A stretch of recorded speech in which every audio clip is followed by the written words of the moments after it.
Watchtower of January 15th, 2008. Pay attention to your art of teaching. This article is meant to improve Jehovah's Witnesses' ability to teach potential members.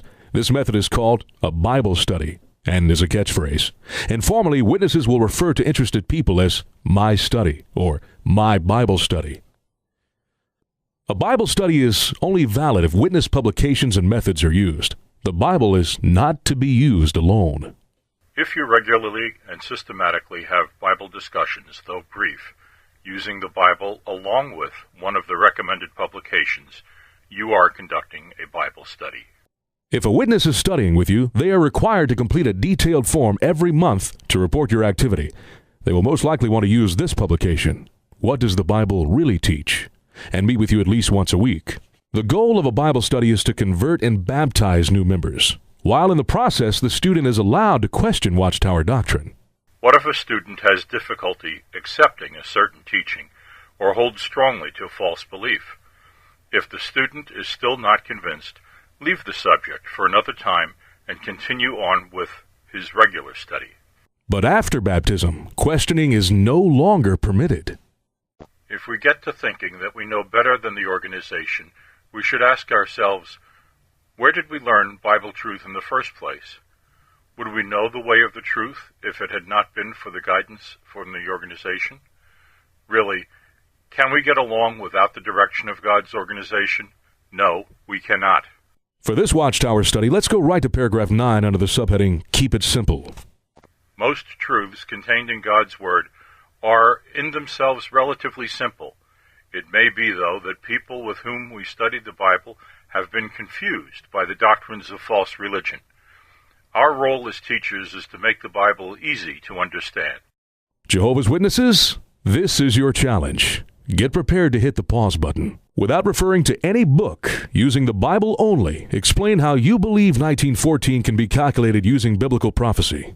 You should be able to do this because 1914 is critical to the fulfillment of every modern prophecy you believe and sets the witnesses apart as having the truth. Can you explain this using the Bible alone?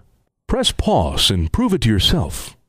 For everyone else, here's the official explanation made easy to understand. During the appointed times of the nations, worldly governments would be allowed to interrupt rulership approved by God. That period began with the destruction of Jerusalem in 607 BCE, and Daniel indicated that it would go on for 7 times. How long is that? The Bible shows that 3.5 times equals 1,260 days. Twice that period, or 7 times, would be 2,520 days. But nothing noteworthy happened at the end of that short period of time. By applying a day for a year to Daniel's prophecy and counting 2,520 years from 607 BC, however, we arrive at the year 1914 CE. So how did you do? Relatively simple? Easy to understand? But even if you accept that explanation, there is a major problem. 607 BCE. Jehovah's Witnesses are the only group that believes that this date is the date Jerusalem was destroyed. Every other official source says this event happened between 586 and 587 BCE, including any encyclopedia, the British Museum, the State of Israel. There's simply no archaeological evidence for 607. The Watchtower's defense?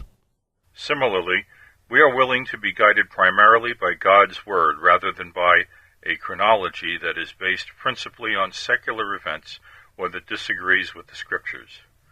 It is, in reality, a weak faith that must rely on moldering bricks, broken vases, and crumbling walls to bolster up and serve as a crutch.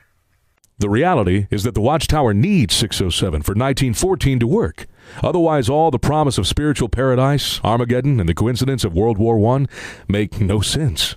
This is the simple truth that the Watchtower does not want you to know. People with whom we study the Bible have been confused by the doctrines of false religion. Watchtower Comments is produced by an active member of Jehovah's Witnesses.